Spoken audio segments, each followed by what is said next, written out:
afternoon, ladies and gentlemen, Honorable Coordinator, Prime Minister on Climate Change and Environmental Coordination, Ashraf Sahab from UNEP, and friends from media, students and degrees.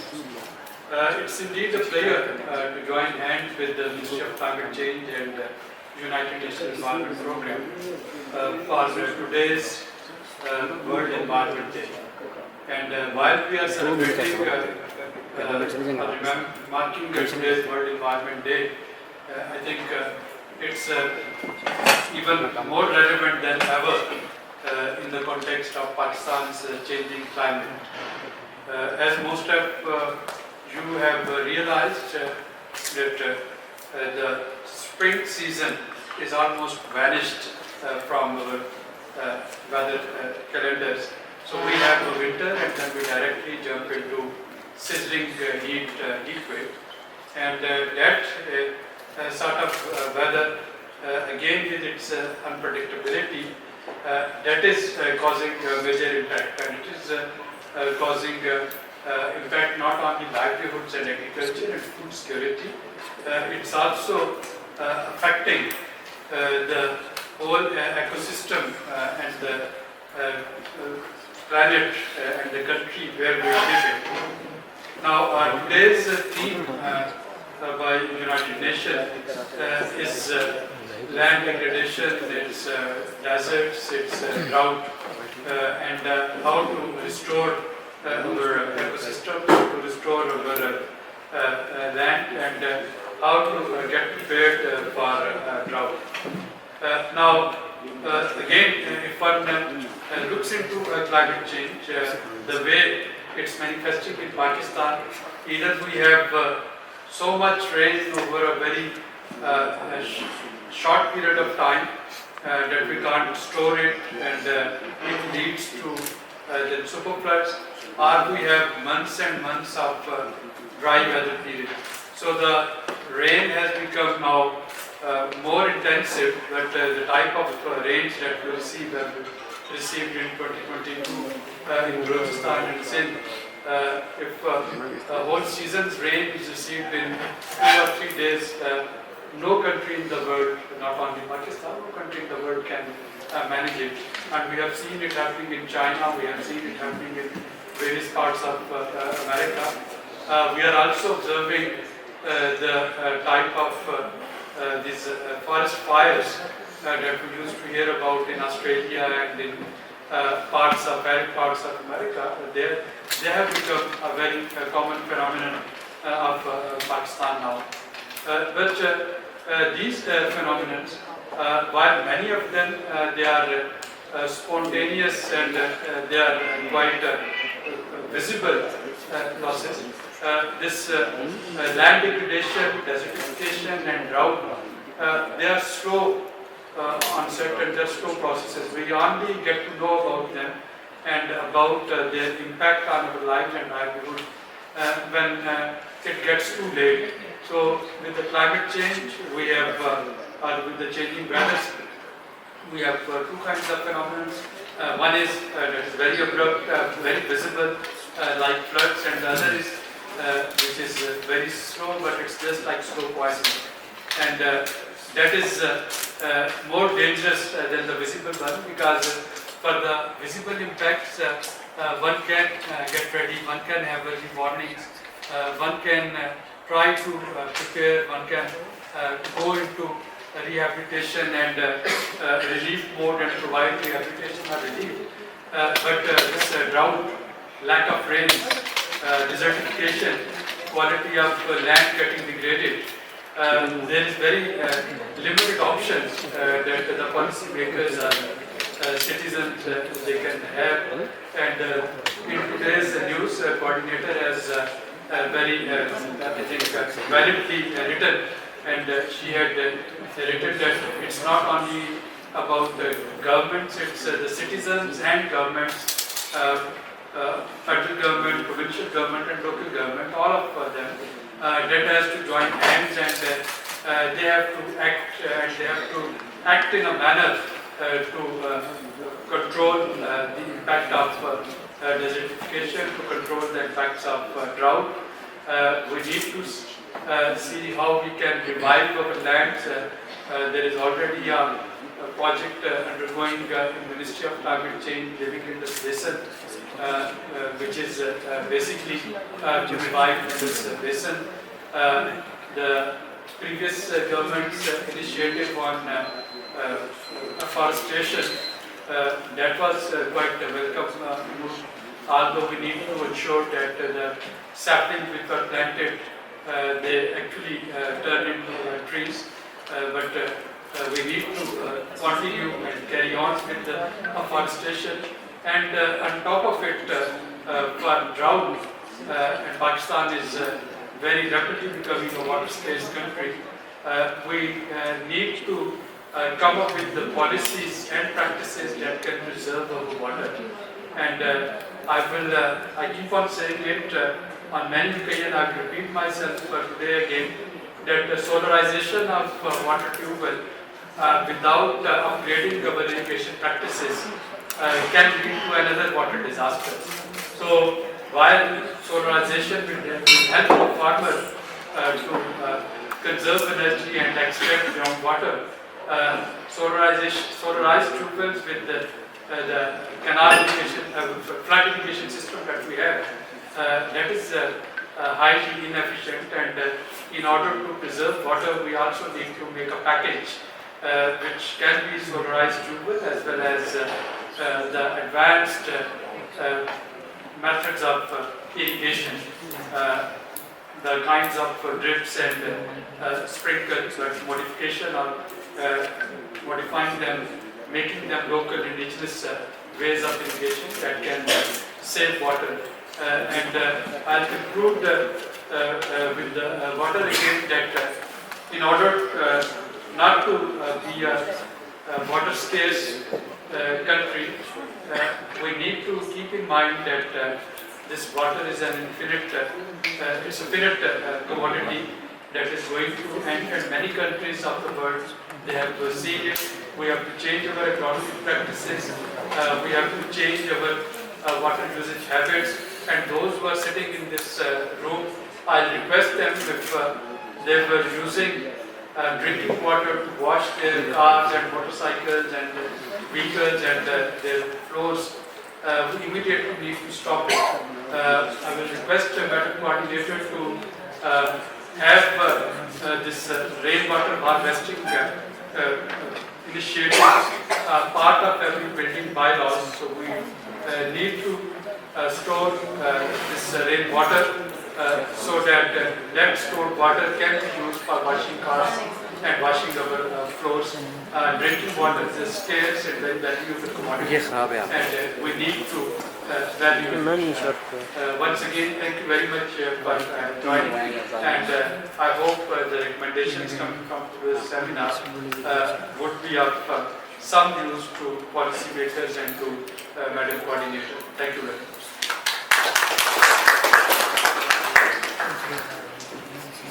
Thank you so much, Dr. Surendra, for highlighting the impacts that we are facing in the environment in context of land degradation and ecosystem degradation. So before I invite Mr. Ashraf Khan from Unit Map, just a request from the media colleagues कि अगर थोड़ा सा आप लोग इस side पर आ जाए, पीछे वालों को ना हम नज़र आ रहे हैं ना वो प्रॉपर्ली सुन पा रहे हैं, थोड़ा सा अगर आप लोग इस साइड पर हो जाए। Thank you. So, Mr. Ashraf Khan sir. Honorable Coordinator for Climate Change to the Prime Minister, distinguished guests, dear colleagues, ladies and gentlemen, Assalamu alaikum and good afternoon. First of all, on behalf of the United Nations Environment Program, I very warmly welcome you all to this today's event on the World Environment Day, which we are celebrating under the theme land restoration, desertification and climate resilience, which very well resonates with what Pakistan is facing nowadays in terms of land degradation, desertification and prolonged drought. As you all know that World Environment Day, particularly those, as I can see a lot of students here, that World Environment Day is being celebrated every year on 5th of June throughout the world, and millions of people participate in different activities and events. And I'm very proud to say that United Nations Environment Program is the lead agency who sets the agenda and theme of every year World Environment Day through agreement with its member states. So just wanted to let you know that we are the lead agency for World Environment Day, and it is the biggest international day for environment. I think, Madam, if you are going, then maybe I can talk. Yes, because Ma'am is going somewhere else. She has another engagement. So, no, it's okay. I can continue after.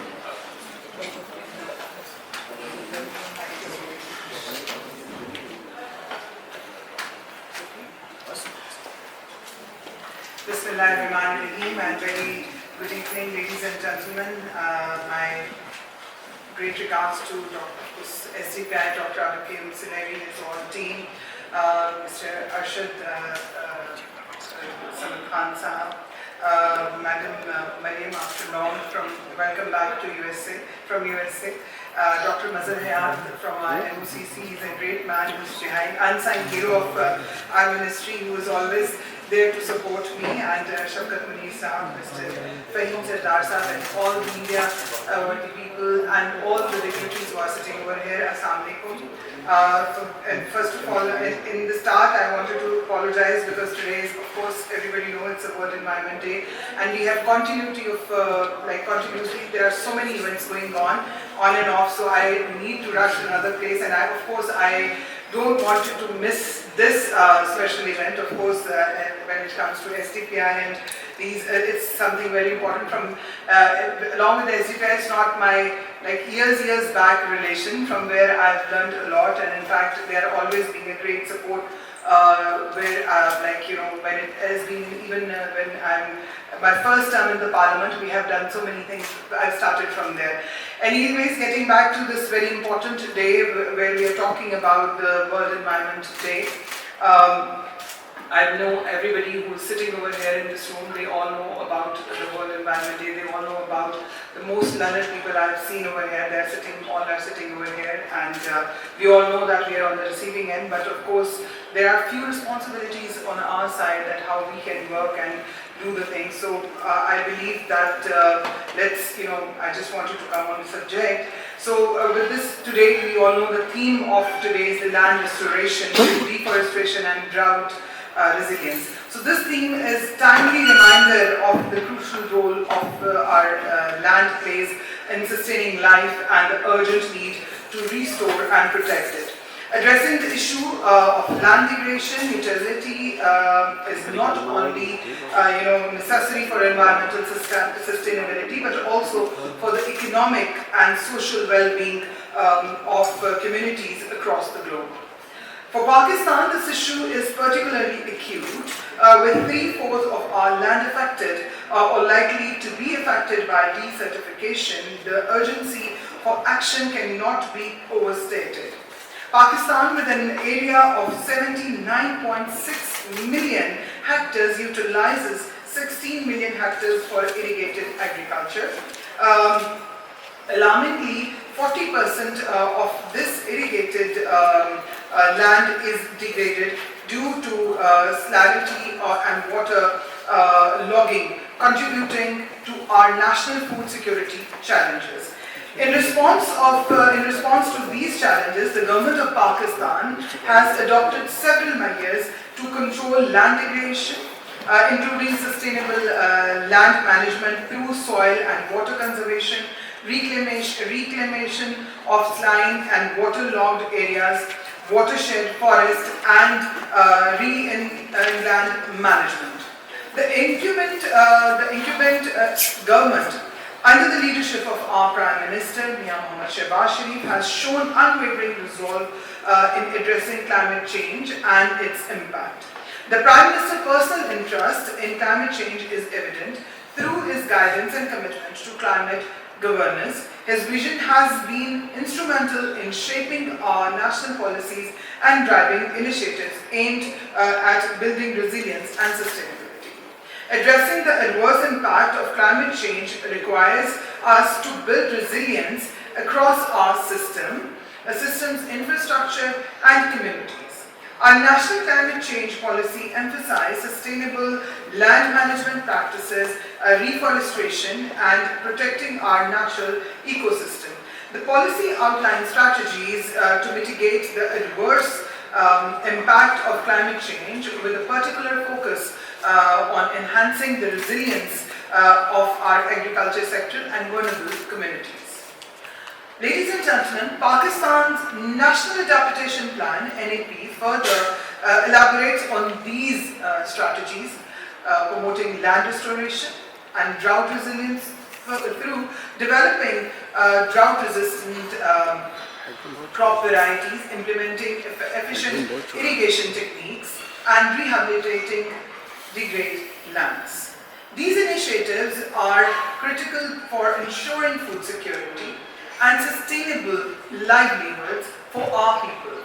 Additionally, Pakistan's National Determined Contribution (NDCs) under the Paris Agreement reflect our commitment to reducing greenhouse gas emissions and enhancing climate resilience. We aim to restore 100,000 hectares to degraded land by 2030 and increase our forest cover to 6% of the total land area. Ladies and gentlemen, land restoration is not just only a government responsibility. It is a collective endeavor requiring the participation of all stakeholders, including local communities, civil society organizations, and the private sectors. Together, we can create a resilient, sustainable Pakistan where our land truly supports our future. I extend my heartfelt gratitude to all the individuals and the organizations tirelessly working to protect and restore our environment. Your dedication and efforts are crucial in our fight against climate change and environmental degradation. I would also like to thank the NAP project, the Sustainable Development Policy Institute, and the staff of the ministry for organizing this very important event. I wish you all the fruitful panel discussions on this year's World Environmental Day theme, and I'm looking forward for all those suggestions and recommendations which are going to come from there. In the last, I just wanted to say just 3 words, which I feel it's a take-home, and it should be take-home for everyone, that heal the land. Thank you very much. Have a nice day. Thank you, and again, I welcome you all to this August event. Basically, I was talking about that the relationship between the land restoration, resilience, and desertification, and how it is impacting Pakistan. So, globally, if you see that humanity, it depends on land in addition to, of course, water and air. Yet, all over the world, the toxic pollution, climate change chaos, and loss of biodiversity are threatening our ecosystems, our land, our water resources, and ultimately it's the communities who are facing the brunt. And unfortunately, the most vulnerable communities are rural communities in terms of land degradation, because agriculture is the main livelihood. The women and children and other vulnerable groups, and of course the small landholder farmers who get the consequences due to these land degradation and the desertification of the land. So overall, land degradation, desertification and droughts are critical issues that threaten our ecosystems, our economies and communities. Globally, if you see, we are going through, they call it triple planetary crisis. The crisis of climate change, the crisis of loss of biodiversity and natural resources, and the crisis of pollution and waste. All these crises are resulting in millions of hectares of land being degraded every year. And as a result, as you can see that rural communities and other, as I mentioned, are suffering the most. So coming to Pakistan, Pakistan is, as Madam also said, and so Larry said that we are also, the situation in Pakistan is also alarming, and we are vulnerable to the land degradation, desertification and droughts.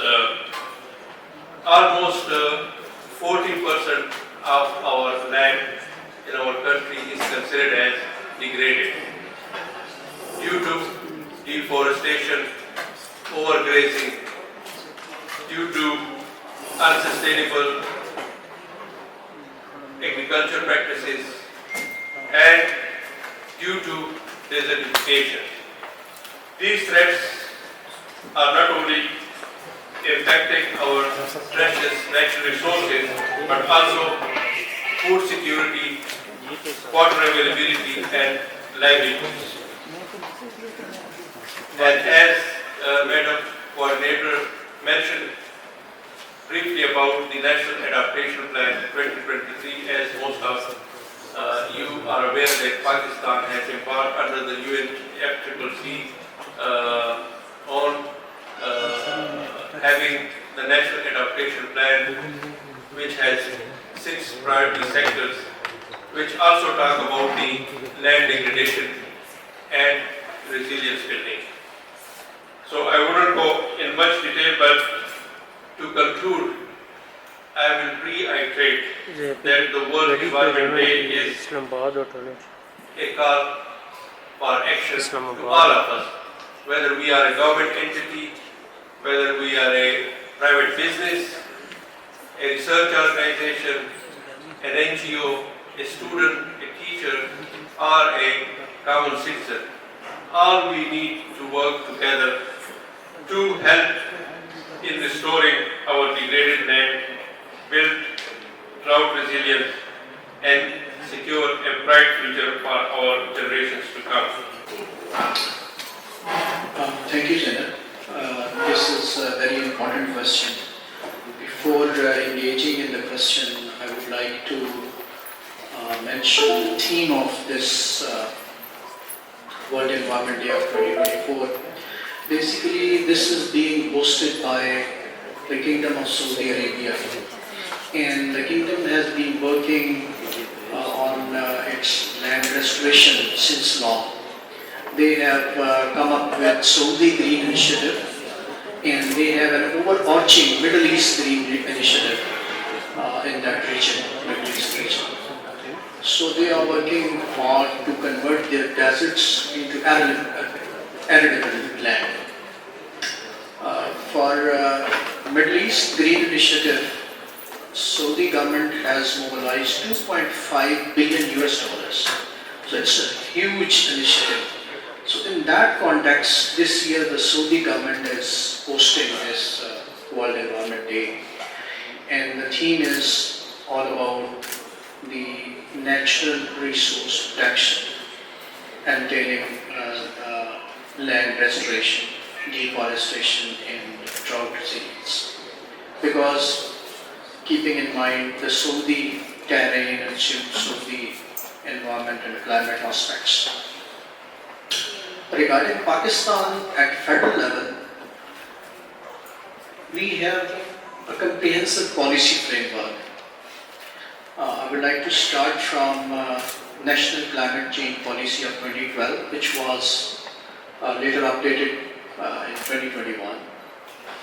And it's aligned policy documents like nationally determined contributions, National Adaptation Plan. It's living in this initiative. And the second main policy at the federal government, Sir Kamal will be telling about that one, is National Water Policy of 2018. And the third main policy is National Food Security Policy. Basically, this policy framework jointly addresses the issue which our forest, our land and natural resources are confronting. Pakistan basically is, as we know, that it is not an industrialized country, so definitely it has very less greenhouse gas emissions as compared to the high-income countries or industrialized countries. But on the other hand, we have issues related to our coping capacities. We have very less coping capacities to address the issues of the hazards and risks of the climate change. And that is all about the resilience and climate change adaptation. So our major focus has always remained the adaptation. And this event is also being co-sponsored as our National Adaptation Plan project, which is basically financed by Green Climate Fund. So the main aim of Pakistan's initiatives is to build resilience. And afforestation, drought resilience and forest degradation or deforestation have remained the main focus of the government of Pakistan. We have entered, we are translating these policies into actions through different project initiatives. Earlier, we started Green Pakistan Program, GPP. Earlier its name was 10 Million Tree Tsunami Project, but it was upscaled as GPP. So its target is huge. So far we have planted 2.1 billion trees in Pakistan. And annually we have 2 drives in collaboration with provincial governments, forest departments, as well as the communities. The beauty of this project is that the community engagement is maximum. So that's why the survival rate of the plants is also very high. We have also a project, Sustainable Land Management Program, that was all about the theme of this World Environment Day. And we have mobilized international climate finance for our very important projects like Recharge Pakistan. We have project on climate smart agriculture and some projects on mitigation side as well. So basically these are the government's initiatives which we are undertaking at the federal level regarding the issues related to the water sector. Floods, Sir Kamal will be mentioning. But I would like to mention that for Pakistan, climate change is basically the water issue. If we see the per capita availability of water back in at the very inception of this country, it was more than 5,600 cubic meter per capita, and that has declined by 1,000. It was 1,000 cubic meter per capita in 2019, and the projection shows that we will be entering into absolute water scarcity by 2025. We will go less than even 500. So for us, climate change is a water challenge, basically. So we need climate smart agriculture practices at farm level. We need effective water use in our urban sector utilization, then industrial water utilization. So these are the key initiatives that government is undertaking to address this very phenomena of our land restoration, deforestation, addressing deforestation, and to come up with drought resilient practices. Thank you very much. you so much, Dr. Mazaya. Have you asked the question that millions of cusecs water is being wasted? Isn't there any technology to save it? And how can we save it? How can we save it through big dams? Is this the question? Yes, exactly, sir. You should keep in mind that we are not a developed country. We are a developing country. Our population is growing. The rate of population growth is perhaps the highest in the world. Our population has now reached 25 crores. Estimates say that by 2050 it will be around 35 crores. There is a global best practice that if you have 100 glasses of water, save 40 glasses of water for the dry season, and out of 100 we have only 13 glasses of water against the 40 glasses of water. That means we need another 27 glasses of water to meet our present day requirement. If we are having a water crisis today, or we are unable to fulfill our requirements, and we don't want to build dams for this. So tell me how we can fix this problem. Number one. Number two is that all the dams that are built with a special site, and if they are built on a main river, then they will be used nationwide on a national level. There is no second opinion on the need for small dams. The small dams in Pakistan are 482. These are the small dams that save the water of the 10,000 of a major dam, which is used for a month or two. We need major dams for all our future developments. In order to enforce our best practices, we need to save 40 water glasses from every 100 glasses of water for our dry period. And if we want to improve our ecosystem, especially the river ecosystem, then we have to shore the environment inflows in the rivers. And that will be ensured when we have major structures from where we can get water to flow through proper SOPs, and we can manage it. You had another question. Do we have a flooding policy? Yes, a condor policy. Okay, I will share it with you. We have till now the flood management that we have been doing. We have been doing preemptive flood management. That is, if we see that this situation is happening, then we go towards it. Now we have shifted our paradigm. The global best practice is to adopt an integrated risk management approach, or IFRM approach, in which we build the scenarios of the future that this situation can happen here, and we don't have to prepare ourselves for just one area. Rather, we have to integrate Punjab to Sindh, Sindh to Balochistan, KP to Punjab, and similarly the integration of top units. So if we build a structure for one area, one province, the impact on the other side will be positive and not negative. Another question asked was regarding Sindh by you or another girl. According to the National Finance Award, after the 18th Amendment, the state budgeted a special amount for the provincial or the provinces to use. Now it rests with the province how they use it or not. Let me give you an example. In 2022, a lot of damage was caused in Balochistan and small dams were destroyed. A question arose, why did flood cause so much destruction? And I got no answer.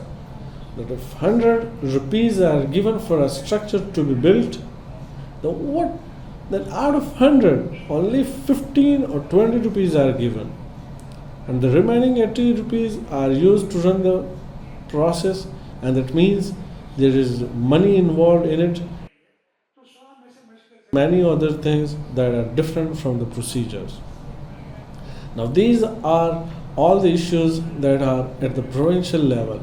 So the federation can't interfere in their work. They have to spend their own money.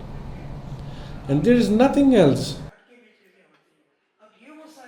we can do but improve our institutional mechanism or overall governance structure. The way we operate things, clean up the mess we create and improve it. Another question is how to build the resilience of the people. How can that be done? Let's talk about disaster management. This is the area where the first subject given to us is that we have saved a human life. And when we say it, it is well said in the Quran, whoever saves a life is as though he had saved all mankind. So, how resilience building is possible? An approach that is used in Japan, since it faces a lot of disasters, especially earthquake in the triangle approach. So how will businesses be built? First of all, it is about helping yourself, then helping the other person, and then both helping the third person mutually. We have to include this approach and approach. In all our projects, if I talk about technical projects, the element of accessing communities and taking their opinion is mostly non-existent. We consider the social aspects while designing our projects by adding its economic and present day value. Only then we can promote community resilience, otherwise not. For that, our civil society, the private sector can play a major role. And the major role needs to be strengthened by the public sector, and the work needs to be done for that. I think the SDPI has done a wonderful job in highlighting all these things and promoting every area. I have only 4 questions so far. If there is any other question, then ask. I have already told you and the audience that implementation is to be made with the provincial respective departments. If we are not giving our word in that way, then that means we need to change our mechanism of model of governance. And the most important thing is that the federal and the provincial governments should together take care of such issues. Yes, there is no doubt that there is a massive deforestation, and that deforestation is causing a lot of destruction on the ground in some monsoons or in some disasters. There is only one answer if we take this in the context of climate change. The Ministry of Climate Change, being the custodian at the federal level, and you have all also given a National Climate Change Council, and similarly on the provincial level, they should take this issue very strongly and resolve it in a written script, and should really do projects and interventions on this. It means that the mafia that plays a role in deforestation, or the mafia that we see in the Margla Hills, are set on fire intentionally to fulfill their personal vested interests. For that, we need very strict regulations. The reason why there is no implementation is that when the subject is devolved and we have to do something on the district or the provincial level, then the access of the federation is questionable. Sir, you share that have the technology. It is my humble request to you that if nobody is coming to you, then you should approach them kindly and tell them your credentials. We will go to 100 departments and tell you. If anyone listens to you and you can go ahead with it, then probably the technology or the person you have brought can be beneficial for the country. Everyone knows me since there are a few people in this field, but I want to say something. In the Ministry of Climate Change, there is a department called the Global Change Impact Studies Center. For the past 7 to 6 years, there is no head. I have been interviewed 4 times for that, but the thing is that they have other priorities, and you know about our private sectors. Everyone knows me. I don't know to go to anyone, and if I had to go, I would go. But the thing is that Here the priorities are different. Here time is spent and the projects are made for someone else's benefits. Doctor, thank you very much. I would just like to say in my answer that currently let's have a meeting together, and if I can do something for you, I will be much more happy using whatever our official or voluntary give my services. Thank you very much. Thank you, Mr. Malik. Would you like to comment on this? Sure, thank you. Very good questions. Two questions are related to an individual level and are affected at the family level by climate change impacts. In this, I would like to mention that our national adoption plan, which we launched in 2023 in the Ministry of Climate Change, identified 6 priorities area. Other than agriculture, water taxes, and many other things. The main component of this is inclusivity, engaging with the gender, engaging with the vulnerable communities, women, children, and persons with disabilities. So we have a special component to this, and we are taking it towards projectization. How to decode that national adaptation plan components into action in terms of projects. So we are taking care of this. Before this, we worked with the IUCN and brought that gender action plan, which is a part of the inclusive code. So we are cognizant of the fact that on the individual level and the on ground level, the risk will be addressed. Regarding air pollution, it's quite natural when you go to development, you use energy, and energy is up to now all about the efficiency.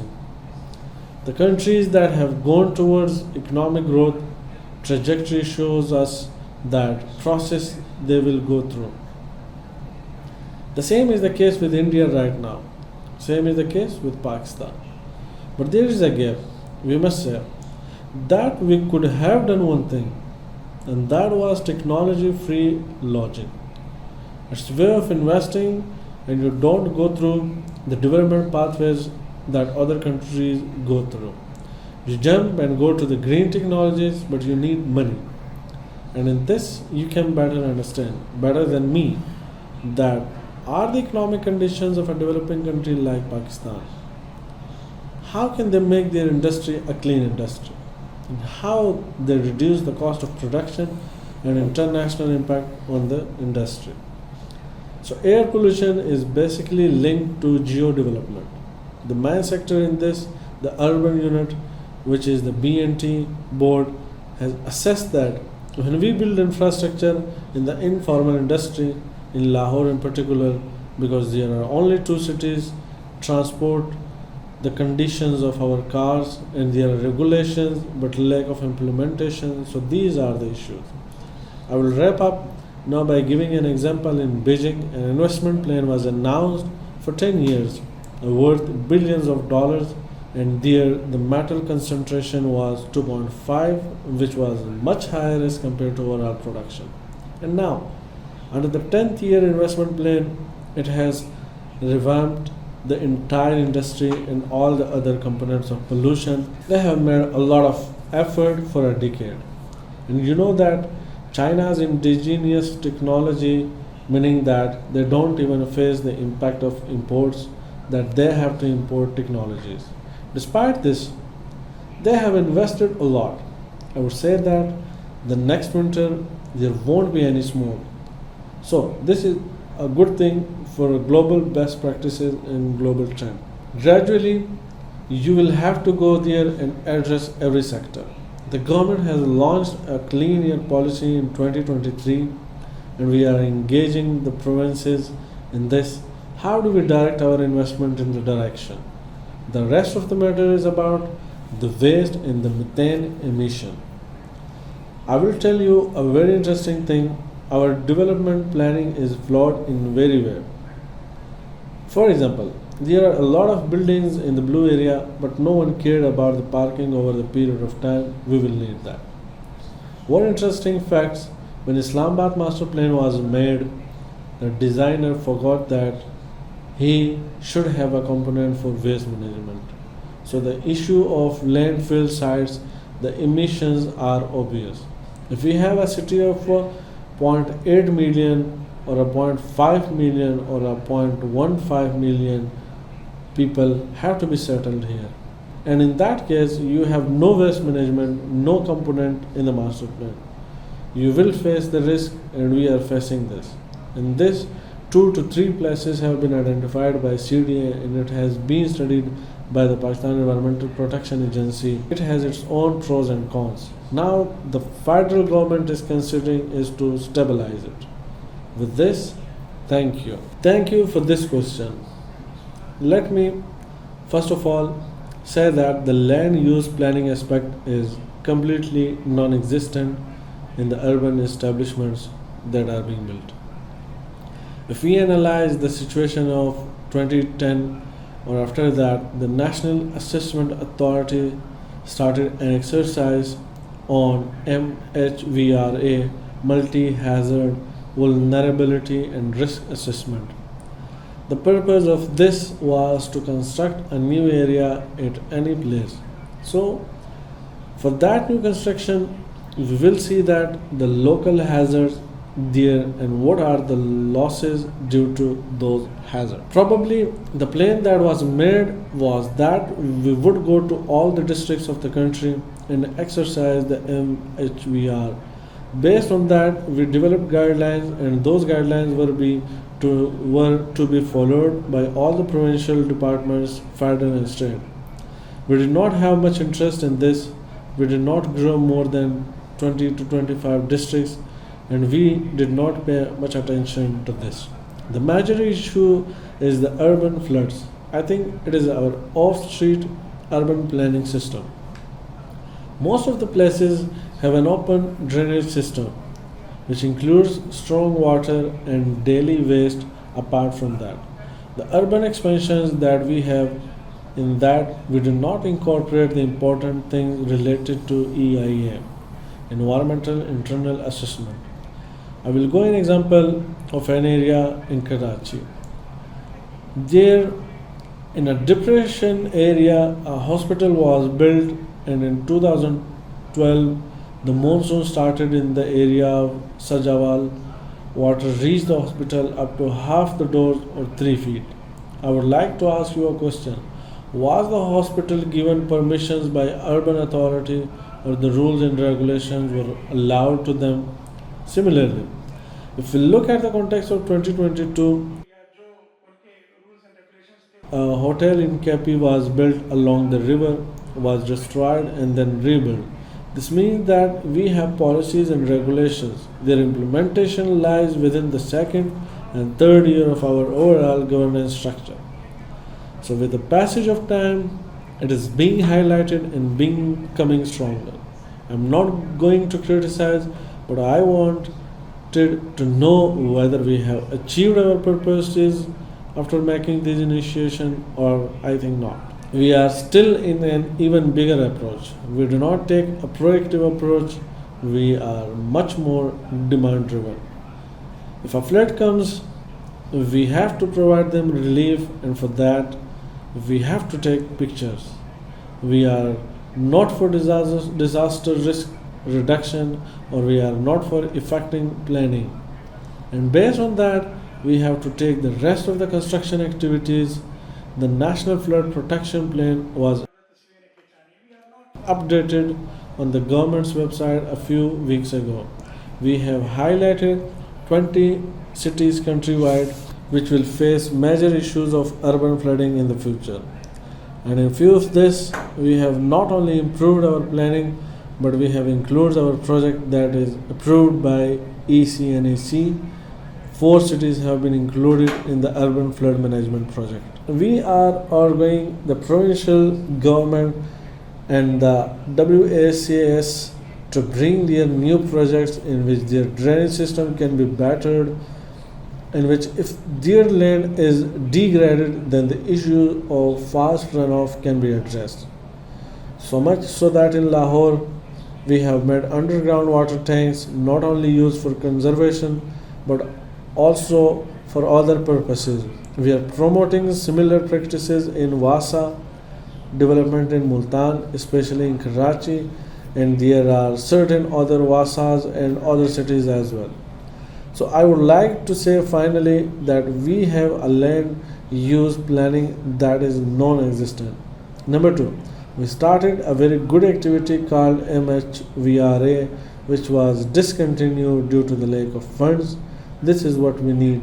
Thank you. I feel like this is a great platform for me to sort of enlighten the crowd. I see that particularly there is young people here today use more and more of that. So I'd just like to do a quick synopsis on what the Living in This initiative is, where it came about from. So ji about 3 years ago on the demand of the Prime Minister's Committee on Climate Change, on the directives of that, the Ministry of Climate Change and the United Nations system were asked to come together to respond to the triple planetary crisis, which my colleague Arshad also talked about, which is the crisis of biodiversity loss, pollution and climate change. So in response to that,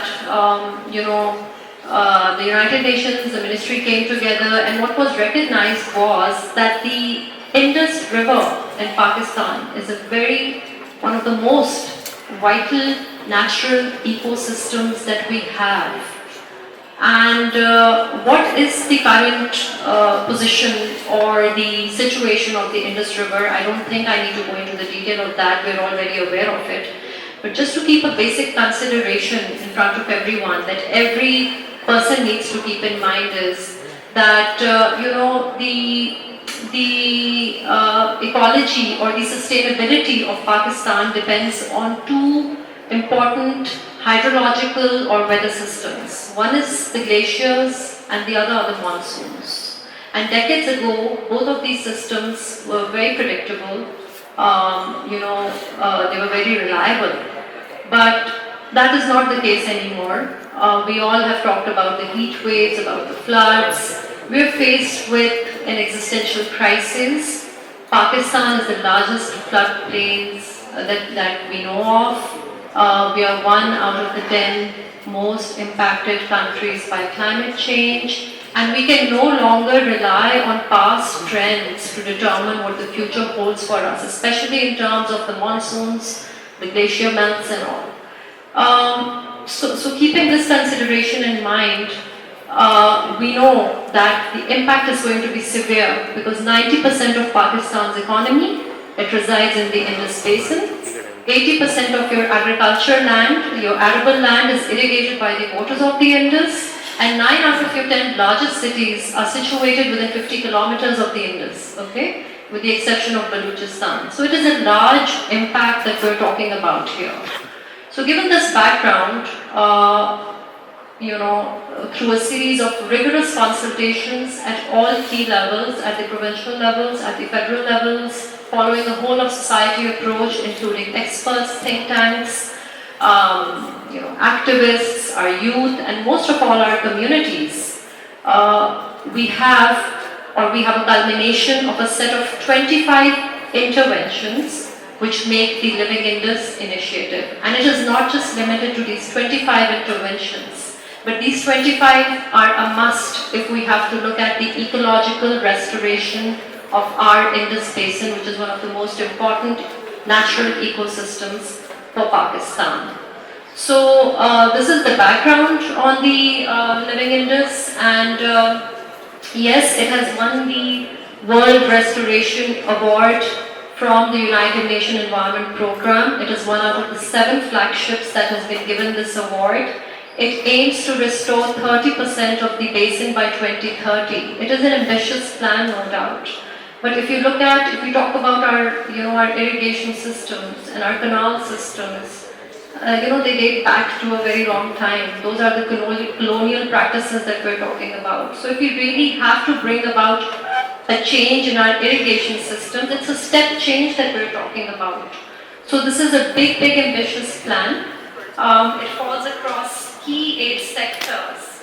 I'd like to go over them. Those are, it includes livelihoods, biodiversity, pollution, there's governance, there's groundwater, there's forestry, agriculture, urban, finance, and a large part of it is related with governance. So a large part of these 25, the bulk of the 25 interventions contributes to the key sector of governance, which is very important. Having said that, it is a large and an ambitious plan. It stretches over the next 10 to 15 years. We're looking at, at a quantum of money of around between 11 to 17 billion. So it is really a big plan, and to really start somewhere, we've prioritized, the government has prioritized 8 out of those 25 interventions. I'm not going to go into the detail of those, but those are the key priority interventions. For example, salinity in the lower Indus, which looks at mostly the Sindh side. The Gulf intervention looks at the northern areas, and we know Pakistan's topography. It is very diverse, and the Indus goes from the north and flows into the Arabian Sea at the delta. So the program looks at the entire topography, and the projects within it are contextualized to the requirements of that specific province or area or region, as we might call it. So yes, 8 interventions are prioritized, and the teams are working on detailed implementation plans, formulation of these 8 interventions. We're working on pollution and riverine pollution. We're working on wastewater management, integrated solid waste management. These are some of the key areas that United Nations Environment Programme, UNEP, is supporting.